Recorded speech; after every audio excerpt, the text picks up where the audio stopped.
Master blaster Sachin ತೆಂಡೂಲ್ಕರ್ಗೆ ವಿಶ್ವದೆಲ್ಲೆಡೆ ಅಭಿಮಾನಿಗಳಿದ್ದಾರೆ. ಇವರೆಲ್ಲ ಸಚಿನ್ಗಾಗಿ ಏನ್ ಮಾಡ್ಲಿಕ್ಕೂ ಸಿದ್ಧ. ಇಲ್ಲೊಬ್ಬ ಅಭಿಮಾನಿ ಇದ್ದಾನೆ, ಸಚಿನ್ ಅಂದ್ರೆ ಆತನಿಗೆ ಪ್ರಾಣ ಅಂತೆ. ಈತ ಸಚಿನ್ಗಾಗಿ ಕ್ರಿಕೆಟ್ ಸ್ಟೇಡಿಯಂ ಅನ್ನೇ ಕೊಡುಗೆಯಾಗಿ ನೀಡಿದ್ದಾನೆ. ಅದು ಹೇಗಿದೆ ಅನ್ನೋ ಕುತೂಹಲನ ಆ ಸ್ಟೇಡಿಯಂ ಅನ್ನ ನೀವು ಒಮ್ಮೆ ನೋಡ್ಲೇಬೇಕು.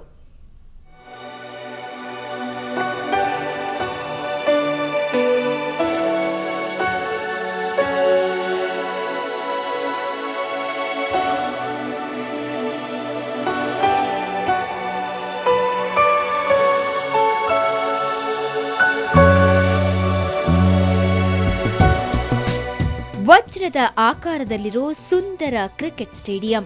ಟೇಬಲ್ ಮೇಲೆ ಇಡುವಷ್ಟು ಪುಟ್ಟದಾಗಿದೆ ಈ ಸ್ಟೇಡಿಯಂ. ಇದು ಸಚಿನ್ ತೆಂಡೂಲ್ಕರ್ ಅಭಿಮಾನಿ ಟಿ ಸುರೇಶ್ ನಿರ್ಮಿಸಿರೋ ಕ್ರಿಕೆಟ್ ಸ್ಟೇಡಿಯಂ. ಇದರ ಹೆಸರು little genius master blaster Sachin Tendulkar cricket stadium ಅಂತ. ಇದನ್ನ ನಿರ್ಮಿಸಿರೋದು ಕ್ರಿಸ್ಮಸ್ ಹುಲ್ಲುಗಳಿಂದ. ಬೆಂಗಳೂರಿನ ಆಸ್ಟಿನ್ ಟೌನ್ನ ಮೆಕ್ಯಾನಿಕ್ ಟಿ ಸುರೇಶ್ ಇದರ ಕರ್ತೃ. 1.5 ವರ್ಷದಿಂದ ಶ್ರಮ ವಹಿಸಿ ಬಲು ನಾಜೂಕಿನಿಂದ ಸುರೇಶ್ ಇದನ್ನ ಸಚಿನ್ಗಾಗಿ ತಯಾರಿಸಿದ್ದಾರೆ.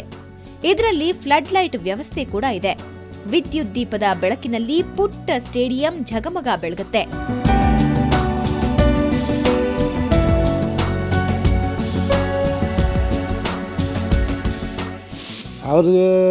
ಅವ್ರಿಗೆ ಏನ ಮಾಡಬೇಕು ಪ್ರಪಂಚದಲ್ಲಿ, ಅವ್ರಿಗೆ ನಾನು ಒಂದು ಏನ ಮಾಡಿಕೊಡ್ಬೇಕು, ಯಾರು ಡಿಫ್ರೆಂಟ್ ಆಗಿರಬೇಕು, ಅದು ಆ ಥರ ಒಂದು ಮಾಡಬೇಕು ಅಂತ ನಾನು ಸಚಿನ್ ಸರ್ಗೆ ಇದು ಮಾಡಿಬಿಟ್ಟು ಸಾರಿಗೆ ಅದೇ ಸ್ಟೇಡಿಯಂ ಮಾಡಿದ್ದೀನಲ್ಲ, ಇದು ಹಾರ್ಟಿಕಲ್ಸಲ್ಲಿ ಒಂದು ಮಾಡಲ್. ಅದು ಆ್ಯಕ್ಚುಲಿ 2008ರಲ್ಲಿ ಸಚಿನ್ ಬೆಂಗಳೂರಿಗೆ ಬಂದಿದ್ದಾಗ ಸುರೇಶ್ ತಾವು ಮಾಡಿದ ಸ್ಟೇಡಿಯಂ ಅನ್ನ ಸಚಿನ್ಗೆ ನೀಡಿದ್ರು. ಆಗ ಸಚಿನ್ ಸ್ಟೇಡಿಯಂ ನೋಡಿ ಮೆಚ್ಚಿ ಸುರೇಶ್ರನ್ನ ಅಭಿನಂದಿಸಿದ್ರು. ಆದ್ರೆ ಜೊತೆಯಲ್ಲೇ ಅದನ್ನ ತೆಗೆದುಕೊಂಡು ಹೋಗೋ ಸ್ಥಿತಿಯಲ್ಲಿ ಇರಲಿಲ್ಲ. ಹಾಗಾಗಿ ಮುಂಬೈಗೆ ಕಳಿಸ್ಕೊಡಿ ಅಂತ ಸಚಿನ್ ಹೇಳಿದ್ರು.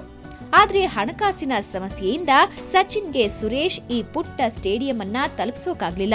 ಯಾರನ್ನ ಸಹಾಯಕ ಹುಡುಗರು ಕಾರಣ ಕರೆದ್ರೆ ಬರ್ತಾರೆ, ಇಲ್ಲ ಅಂತಲ್ಲ. ಆದರೆ ಒಬ್ಬನೇ ಫುಲ್ ಮಾಡಿದ್ದು ಒಬ್ಬನೇ. ಇವಾಗ ಕಳ್ಸೋದು ನಾನು ಟ್ರೈ ಮಾಡಬೇಕು. ಅದಕ್ಕೆ ಸಾರ್ ಸ್ವಲ್ಪ ಗೊತ್ತಾಗ್ಬಿಟ್ಟು, ಇವಾಗ ಪ್ರೆಸ್ ಮೀಡಿಯಾ ನಾನು ನಿಮಗೆ ಕರೆದಿರೋದು ಏನು ಗೊತ್ತಾ, ಸಾರ್ ತಪ್ಪ ತಿಳ್ಕೊಡ್ತು ನನ್ನ. ಇದು ಡ್ಯಾಮೇಜ್ ಆಗ್ತಾಯಿದೆ, ನನಗೆ ಆಗಲಿ ಆಗ್ತಾಯಿಲ್ಲ. ನನ್ನ ಹತ್ರ ಕಾರ್ ಇಲ್ಲ ಅಂದರೆ ಕಾರ್ ಇದ್ರೂ ನಾನು ತಗೊಂಡೋಗಿ ಕೊಟ್ಬಿಡ್ತಾಯಿದ್ದೆ. ಅವಾಗ ಏನು ಮಾಡೋದು ನನಗೆ ಅರ್ಥ ಆಗ್ತಾಯಿಲ್ಲ. ಯಾಕೆಂದರೆ ನನ್ನ ಮಕ್ಕಳಿಂದ ಇದನ್ನ ಜಾಸ್ತಿ ನೋಡ್ತಾಯಿದ್ದೀನಿ. ಇಷ್ಟು ವರ್ಷ 4 ವರ್ಷ ಆಯ್ತು ಸರ್ ನಾನು ನೋಡಿ. ಅದೇನು ಮಾಡಲಿ, ಅವ್ರು ಸಚಿನ್ ಸರ್ ತಗೊಂಡ್ರೆ ಸಾಕು ಸರ್ ನನಗೆ. ಇದು ಸಚಿನ್ಗೆ ಅಭಿಮಾನಿ ನೀಡಿದ ಅಭಿಮಾನದ ಗೌರವ. ಬೇಗನೆ ಈ ಸ್ಟೇಡಿಯಂ ಅನ್ನ ಸಚಿನ್ಗೆ ತಲುಪಿಸುವ ಸುರೇಶ್ರ ಮಹದಾಸೆ ಈಡೇರ್ಲಿ ಅನ್ನೋದು ನಮ್ಮ ಆಶಯ. ಕ್ಯಾಮರಾಮನ್ ವಿನೋದ್ ಜೊತೆ ಮಸೂದ್ ದೊಡ್ಡಬಾಗಿಲು, ಸುವರ್ಣ ನ್ಯೂಸ್.